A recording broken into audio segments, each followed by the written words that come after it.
This is Jennifer Gonzalez, welcoming you to episode 262 of the Cult of Pedagogy podcast. In this episode, we'll learn 3 fresh strategies for getting students engaged with texts.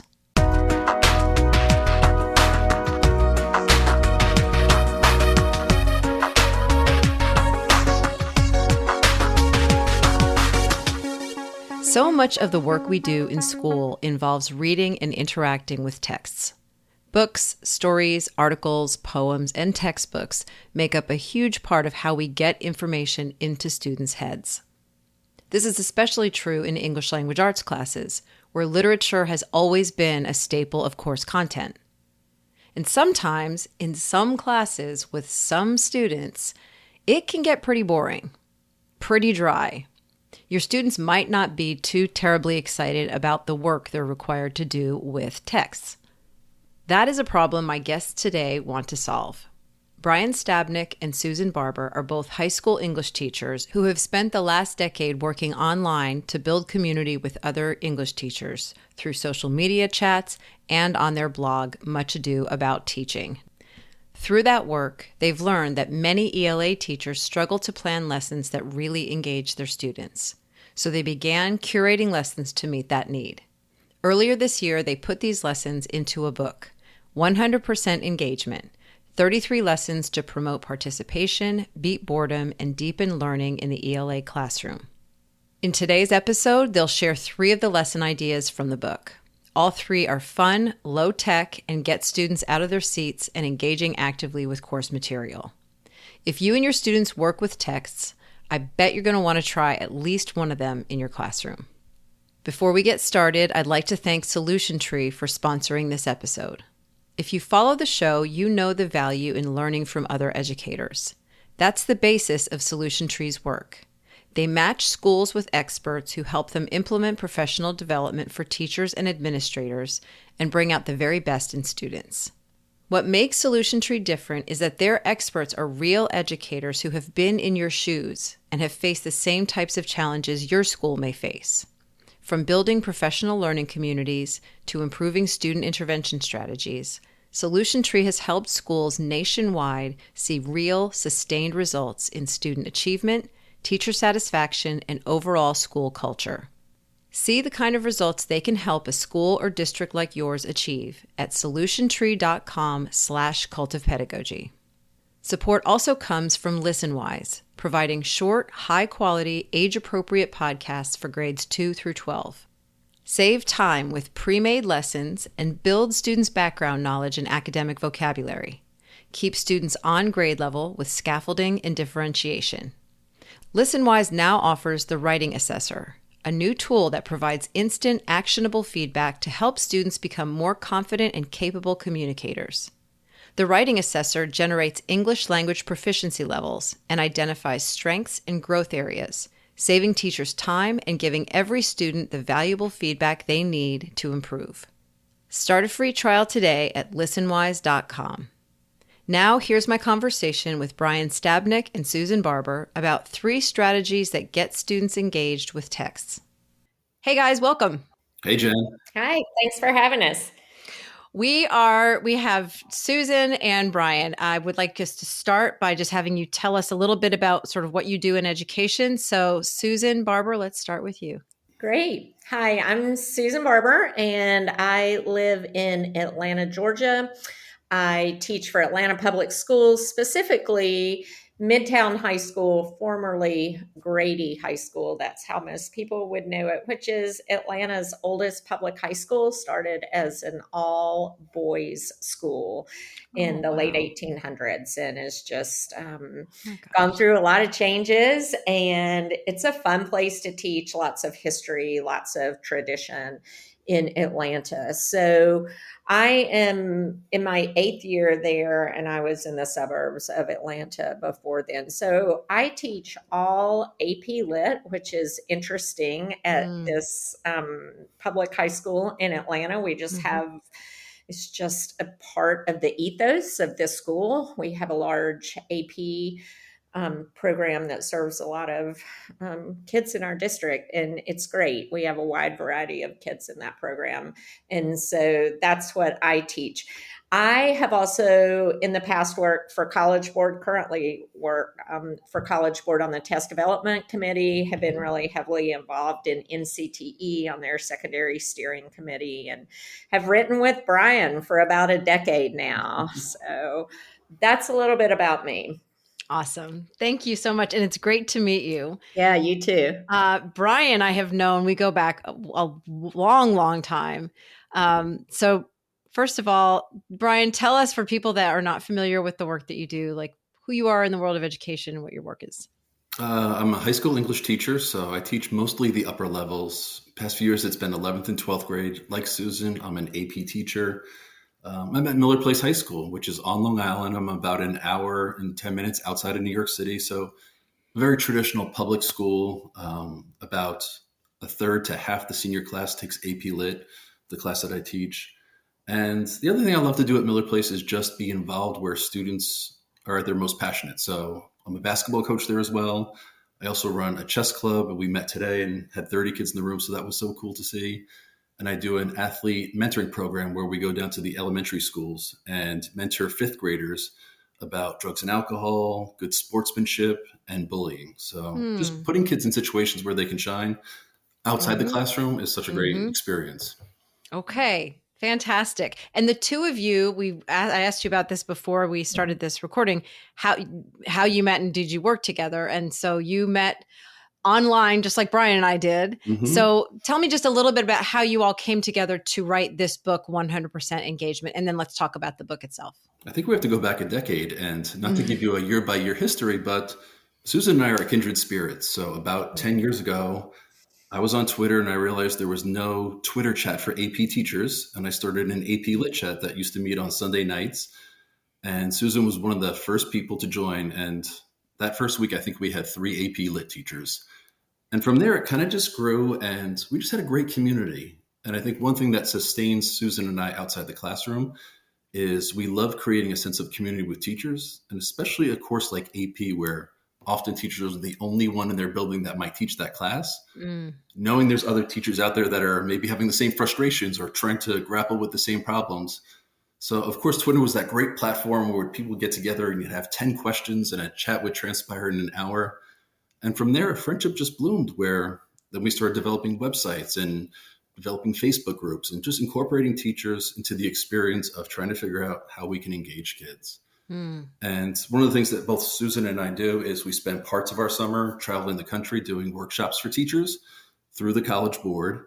So the blessing of that is we've each been to places like San Diego, Las Vegas, Kentucky.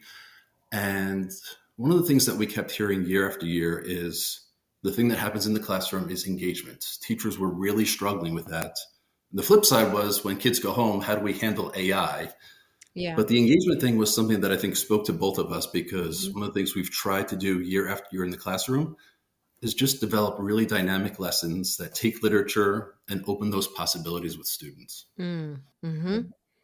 So this book, it's called 100% Engagement, 33 Lessons to Promote Participation, Beat Boredom, and Deepen Learning in the ELA Classroom. So we're going to be talking about specifically lessons that are for ELA teachers.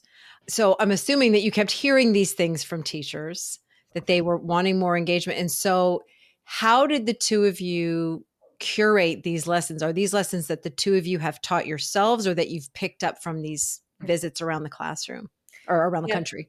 Yeah, these are lessons that Brian and I use in our classroom. And one thing that we noticed working with teachers is we would share our lessons, whether we were doing a session, speaking somewhere, or even online, we were sharing our lessons. And people just were like, this is really great. And do you have more? Do you have more? And so when we started thinking about this book, and we batted around several different formats and ideas, but we kept coming back to like teachers really just want practical ideas that have already been tested in the classroom that they can use. Just, boots on the ground Monday morning, what can I pull out and use in the classroom?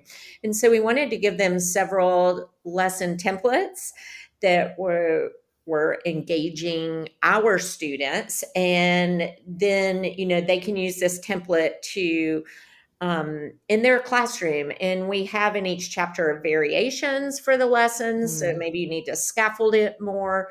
Maybe you need to adjust it for language learners, all different kinds of adjustments. So we offer a template, a little bit of a backstory, how it came to be in our classroom, a template of the lesson, how the materials you would use, and then all of the variations for it. And we just started categorizing, like, here are lessons around teaching poetry. Here's lessons around teaching short stories. Here's lessons around teaching novels, and then lessons around teaching writing. And so once we got those categories, and we started grouping our lessons in, and then the book just came to be. Sounds like it wrote itself after a while. Yeah.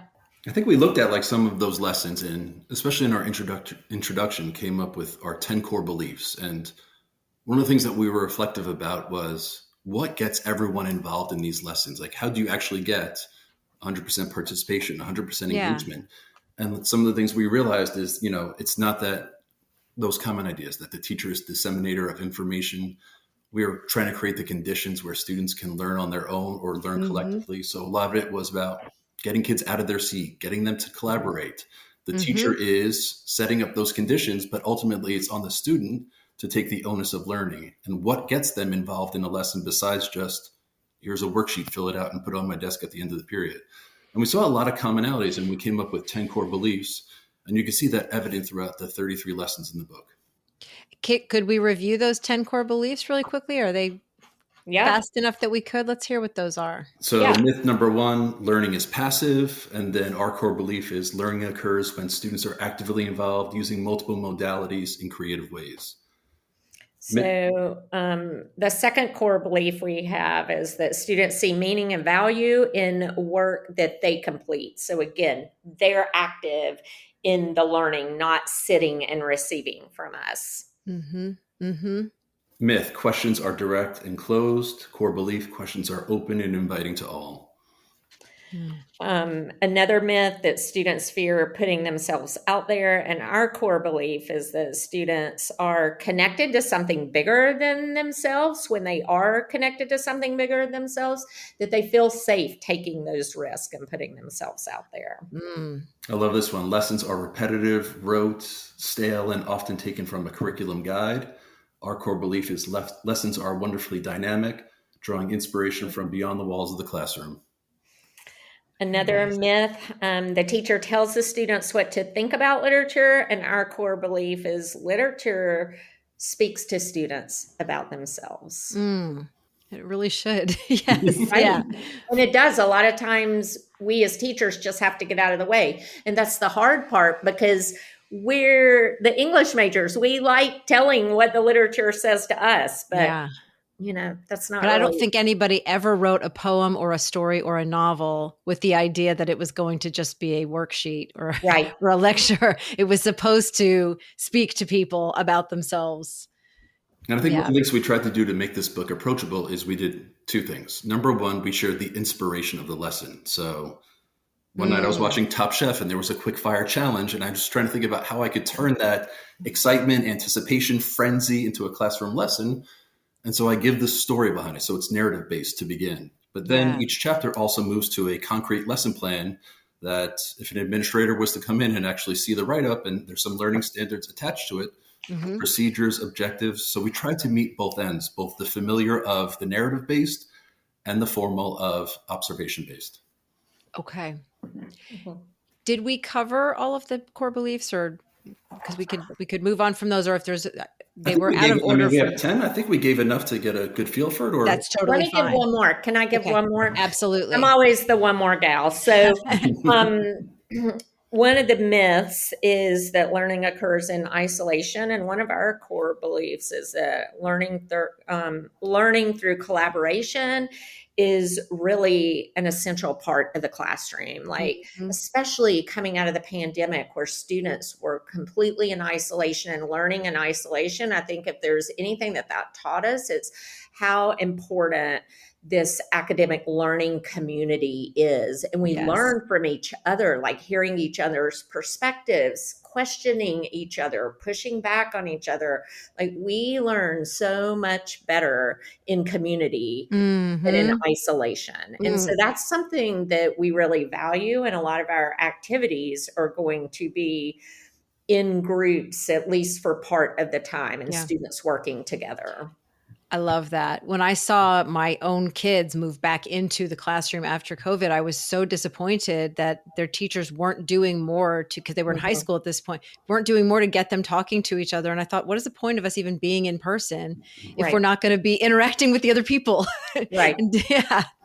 Yep. So that's fantastic. One question also about this book, is there if a person's listening and they teach like fourth grade, is that going to be too young for some of these activities? Is it more ideal for like high school or? I think we give templates that work with high school literature. But I think the adaptability of each lesson is, and this is part of our how to make it fit multiple grade levels. Okay. Is that you can take that framework and adapt it to your student needs. Okay. So even to use that example from before, quick fire challenge, it's literally raiding your junk drawer, finding things that you can bring into the classroom and setting a timer and having students create something that reflects the literature that they're reading. And that's something that I think can work as low as early elementary all the way up through 12th grade. Yes. Yeah. And like one of the lessons we're talking about tonight is specifically like poem puzzles, cutting up poems, putting them together, constructing them. But truly, that can work in a fourth grade classroom. And that can work in a college level class. That's exactly what I was about to say. I think sometimes the great ideas stop in 12th grade and then you get into college and it's like, we're just going to sit here and lecture and that's it. And it's just like, no, the college students need to have engaging activities too. And they would probably bring so much interesting stuff to those. And let's just extend it on out for teacher professional development. Let me just put that out into the universe. Yes. I think that was one of our fears, especially going into the book, is Susan and I are AP Lit teachers. I think that's our audience group. And we wanted to make this book approachable to all. And I think that's why the variations are so important, because occasionally we'll talk about second language learners or middle school teachers and how these lessons can be adapted to suit any classroom, not just an AP classroom. Yeah. Right. Yeah. If you're ready, let's go ahead and get into the first one. We're going to be talking about 3. We're just sampling basically 3 activities from the 33 in the book. And so this one is cutting up poetry. Is that what it's called? And we're going to get this from Susan. Yeah, great. So this is actually lesson 1 in the book. And it is poetry, even though I would argue this could be used with certain prose passages as well. So basically, I take a poem and make a puzzle out of it. This is always my day 1 lesson, because on day 1, I want my students doing what we're going to be doing all year in class. I don't want to be going over the rules in the syllabus. I want them to have a taste of what the class is going to be like. So I do this lesson, and I've used several poems in the past, but typically I use Good Bones by Maggie Smith. And what this lesson does is you take a poem, I remove keywords and phrases from the poem.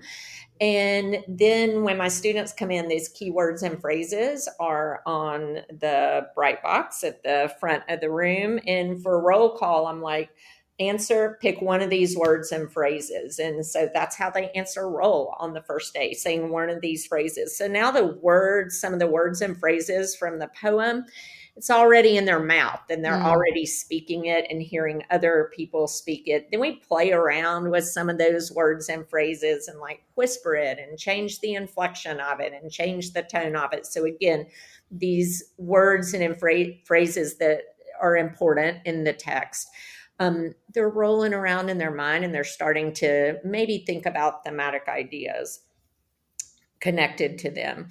So then I give students a copy of the poem, Good Bones in this case, and those words and phrases are removed from that poem.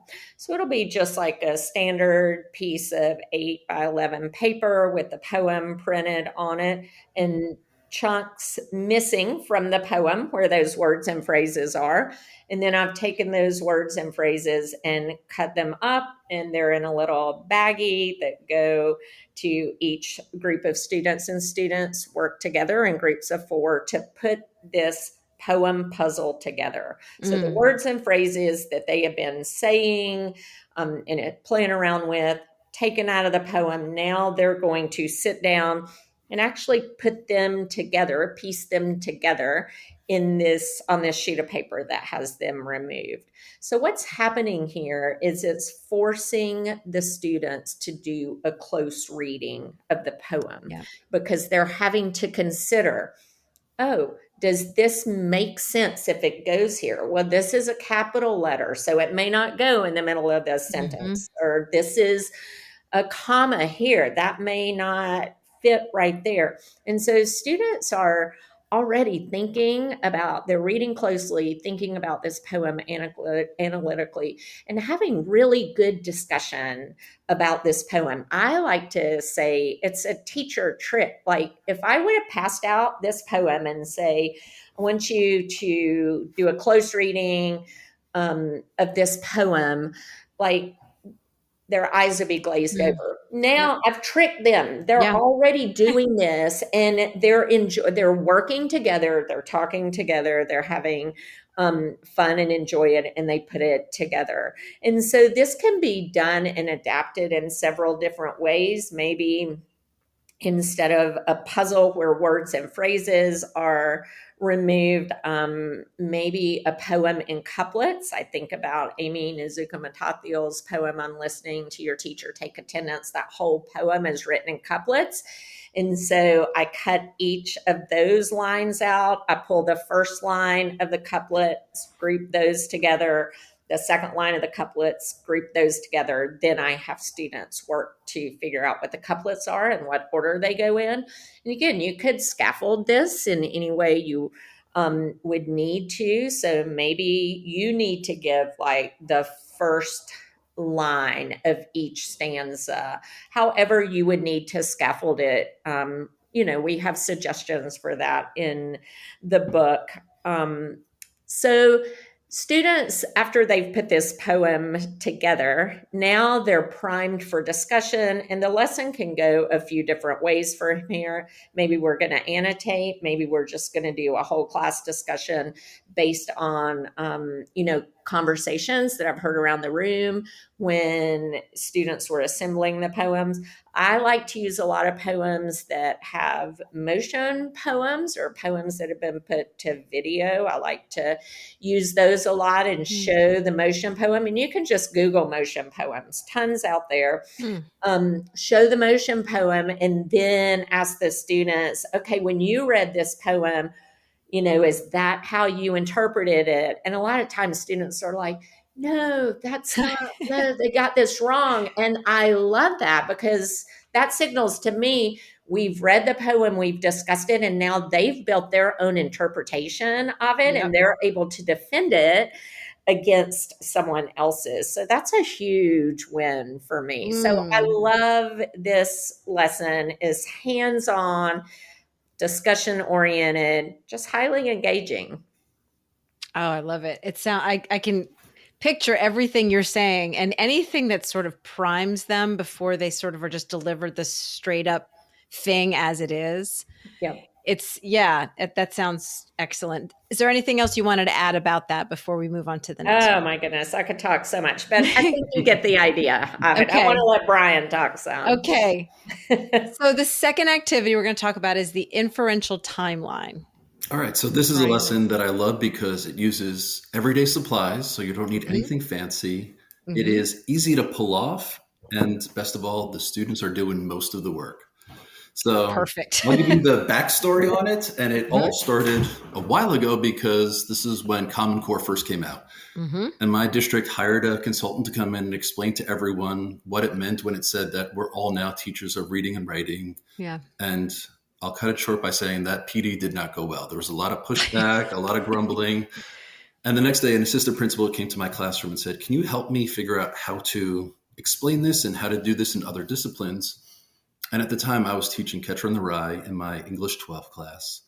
And I invited her back the next day and came up with an idea literally that night. I called it the inferential timeline because students had to read 2 to 3 chapters the night before for homework. And so when they came in the next day, I think it was chapter 15, 16, and 17, I assigned each student a few pages. I'm saying 3 to 4, so nothing grand. And what students had to do is they had to come up to the front of the room because as they were entering the room, I was giving them an index card with page numbers on it. So students had to come up to the front of the room and grab a blank index card. On that index card, all they had to write was the most important thing to happen on those 3 to 4 pages. Okay. What I was really asking them was to just summarize the plot and boil it down to 1 or 2 sentences. So this is all about decision making and cutting out the extraneous details and just focusing on what's really important. And often it's either character development or an increasing conflict or maybe a symbol finally emerges. And what I did was put blue painter's tape across the entire back wall of the classroom. And that was our timeline. So after students read those 3 to 4 pages, they wrote down their most important thing in 1 to 2 sentences. They had to tape it chronologically on the back wall. And in a class of 22, that might have taken 10 to 12 minutes. And then once we had the timeline established, students now had to go back to that wall. And the only caveat was they could not take their own index card. They had to take someone else's. So it's going to introduce some new knowledge. And the subtle thing about this was it was collaborative without it actually being collaborative physically. It was collaborative mentally. And here's why. They had to look at their classmate's index card. They had to determine what happened. And on a new index card, they had to make an inference about why that event was so important in the grand scheme of those 3 chapters. So here's where we're getting to the higher level thinking of we can understand the factual or the plot. Now we need to draw conclusions. And it could have been, it foreshadowed something later on. It could have been the symbol is symbolic because it represents a larger idea.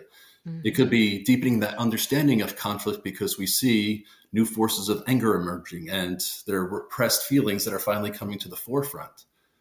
And students then had to write those inferences. And this was now the challenge to do it in about 3 to 4 sentences and be expansive about it. And then rehang everything back on the timeline. So when we're done, we have this blue piece of tape that spans the back wall. We've got everything that happens over the course of 3 chapters, but now we also have a deep understanding of how it's progressing. So the period ends with us doing a gallery walk and students are taking notes about all the other inferences. And the coolest part about it was when you did your factual index card, now you could see what someone else thought about its importance. And it may not have been exactly the same way you wanted to word it. It might have been better. They might have missed something. And we closed the period just by having a class discussion about what we observed, about what students noticed, how they worded it, what we've learned about these 3 chapters beyond just the factual, but about where this is all going in terms of Catcher in the Rye. So things I love about this, I said, number 1, it's super cheap. All you need is blue painter's tape, which I have in my basement, and a stack of index cards. Number 2, every single time I've done this lesson and I've asked students to come up and grab an index card, every student's done it. Every student has hung that index card on the back wall. So when we talk about 100% participation, this is so easy to get because no one wants to be that kid that just sits there and doesn't hang something on the back wall. So there are variations in quality, but I get everyone into the text. I get everyone reading that chapter, not just once for homework, not just twice when they're looking for the factual.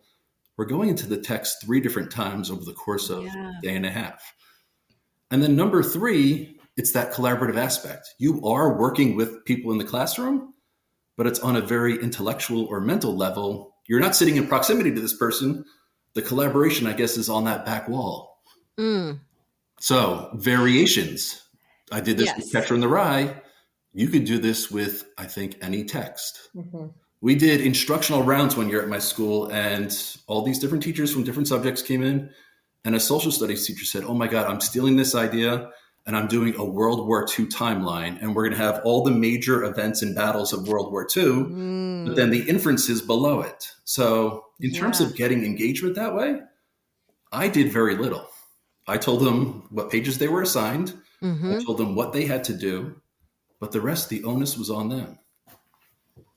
Very interesting. Okay, I have a question because you were talking about the collaboration. Mm-hmm. When in between the time that they write their first thing, put it up, Mm-hmm. and then they get their other card, and then they start. Is the room silent? Are they allowed to talk to each other? Are there? Well, the first time I did this and that assistant principal came in, she said it was like church in there because they were so silent. And I think it was partly her present, but there is some downtime built in there. So students are going to put those index cards up at their own speed on their own time.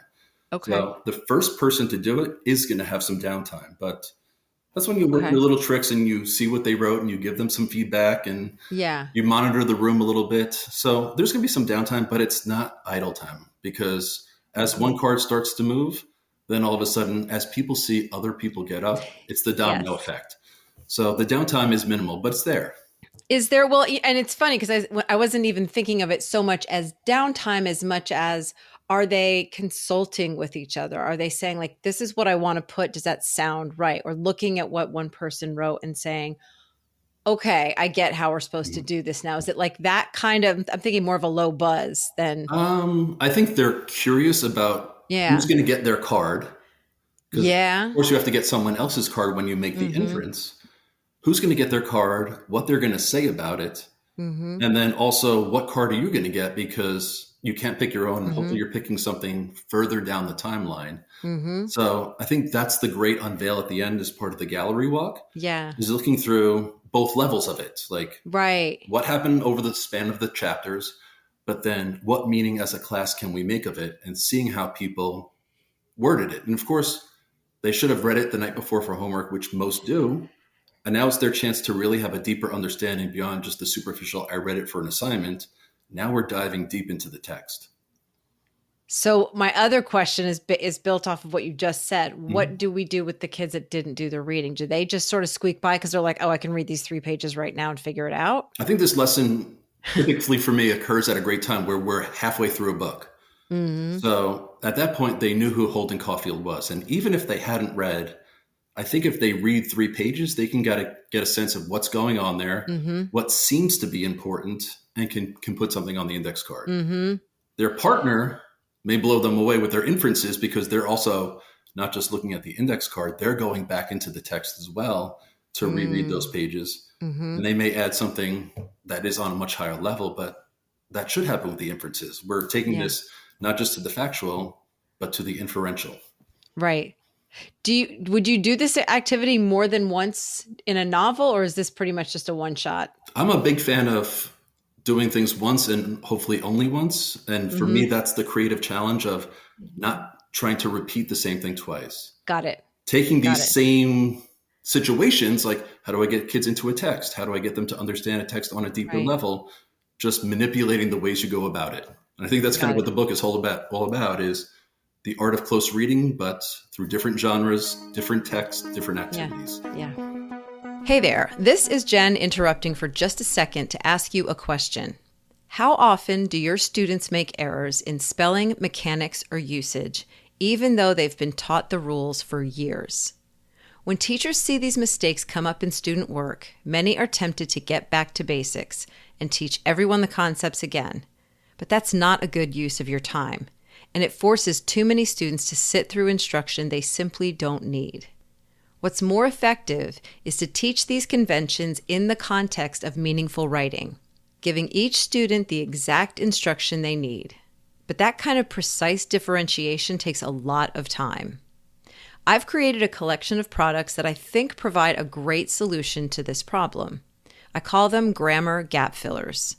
A grammar gap filler is a small, powerful package of materials that teach a single spelling, grammar, or usage rule. Gap fillers are designed to let students review just the skills they need on their own and then get back to writing. When you notice a student making a particular error, simply assign that student the right gap filler and you're done. Each gap filler includes a short video that reviews a single concept in clear, simple language, offering mnemonic devices so students can remember the rule later, plus 4 review questions at the end of the video. A 10-question self-check that allows students to quiz themselves on the concept they just learned, then check their answers independently. This is available as a printable or as a Google form. And a 1-page cheat sheet giving a quick overview of the concept which students can keep in their notebooks for future reference. There are 24 gap fillers covering everything from the difference between your and your, subject-verb agreement, run-ons and comma splices, and possessive versus plural nouns. To explore all the grammar gap fillers, head over to cultivepedagogy.com/grammar.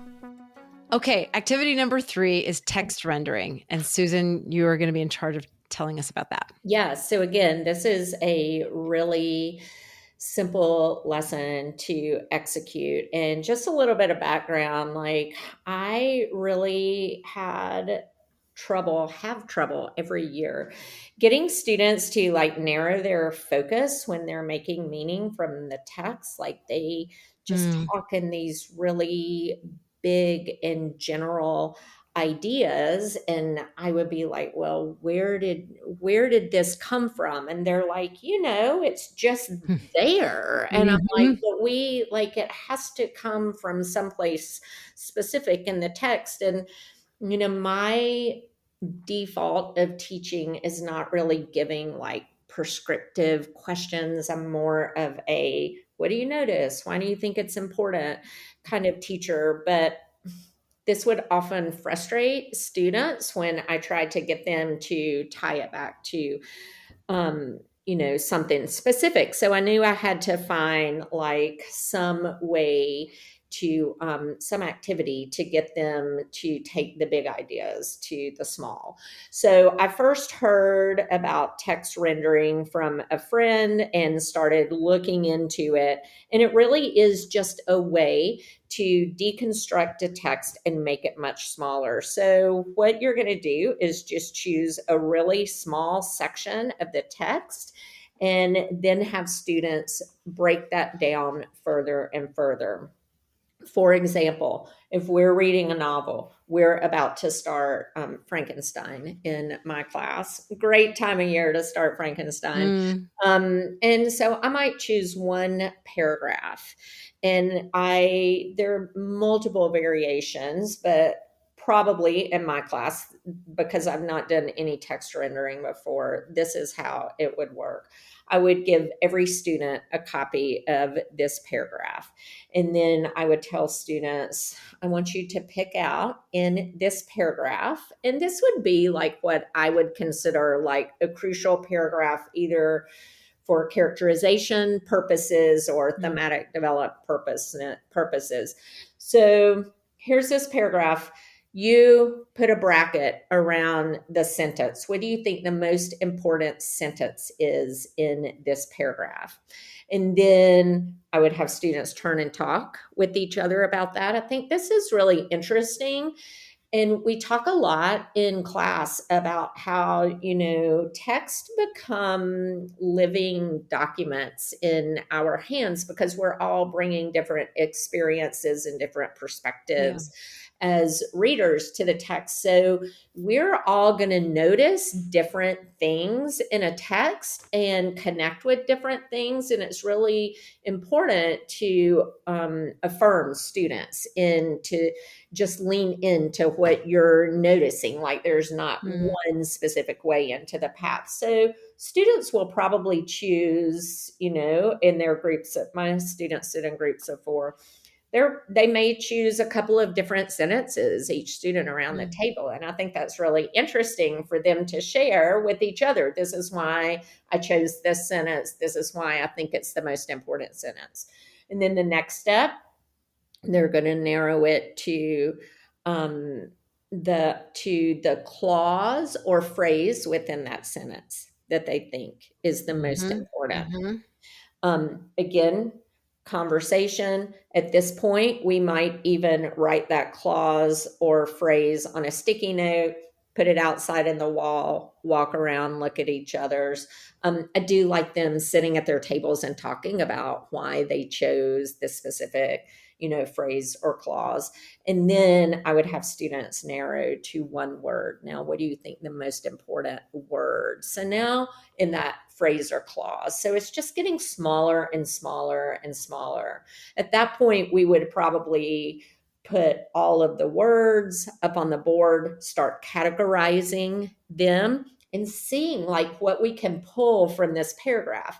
Again, these are going to be like the larger thematic ideas or character development points that they have already been talking about in general ideas, but now it's rooted specifically to a text. So it really helps students think about, how can I be more specific in analyzing at a word and phrase level? Words and phrases also, like, they really are important in us, building our interpretation of a text. So this is just a great way to get students to read at a really close level. Another, variation that I think is just really easy to do is like concentric circles. So maybe let's say I'm going to give students a sentence, maybe.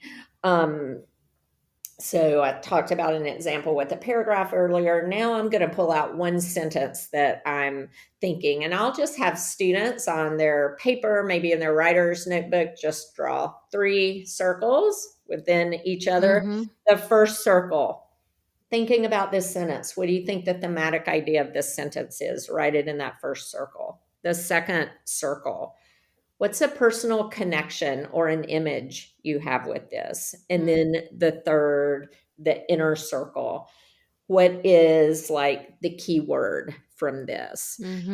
So again, just giving opportunity to students to read really closely and have discussion about that. Yeah. All 3 of them sound like really fun activities. And I know these are just 3 out of 33. We have 35. And I love the 35. Okay. I'm looking at an older copy. Is it 35? Yep, 33. Sorry. I guess 2 of ours didn't make it, right? Yeah, so 33. I mean, that can really, Brian and I, and like not every day is going to be, like some days are just, we read and write. Like that is the work of the English classroom. Like not every day is going to be like this Instagram or TikTok lesson. But Brian and I really strive for once a week. We're going to do some really highly engaging lessons. So we want to there's just a balance between that. Yeah. And so 33, like you do one of these a week, that takes you across the school year. Yeah, it does. So the book is called 100% Engagement. This is Brian Sztabnik and Susan Barber. And if somebody wanted to find you online, where would be the best place to go for each of you? I'd say 2 places. We have a website where we blog on a almost weekly basis, which is much ado about teaching, but we are full-time teachers. So usually a Sunday night a post goes out, but there may be times when we miss one. But then the other thing is with this book, we wanted to create a sense of community. And that's something that's really important to Susan and I. So we have a Facebook group, 100% Engagement, for teachers that want to share how they're implementing these lessons and what variations they're coming up with and highlighting student work. And I think one of the things that's coming out of this is not a technology heavy based set of lessons. Like it's painters tape and index cards. It's the text in front of you. It's cutting up poems. So I think a big inspiration for this book was a lot of teachers felt that encroachment of technology into the classroom and students were so easily distracted by it. This is returning text to the forefront. Yeah. Oh, I love it. You said the blog is called Much Ado About Teaching. It's the longest name there is. We should have made it shorter, but and here we are. So I will make sure that people have links to both of those, to the Facebook group and to the website and to the book. Great. And thank you so much for sharing these 3 ideas. And there's lots more in the book. So I appreciate you coming on and explaining those 3. Yeah. Thanks for having us. Thank you, Jen. To read a full transcript of this interview, see photos of these strategies in action, and get links to purchase 100% Engagement, visit cultofpedagogy.com, click podcast, and choose episode 262. To get a regular email from me about my newest blog posts, podcast episodes, courses, products, and speaking services, sign up for my mailing list at cultofpedagogy.com/subscribe. Thanks so much for listening, and have a great day.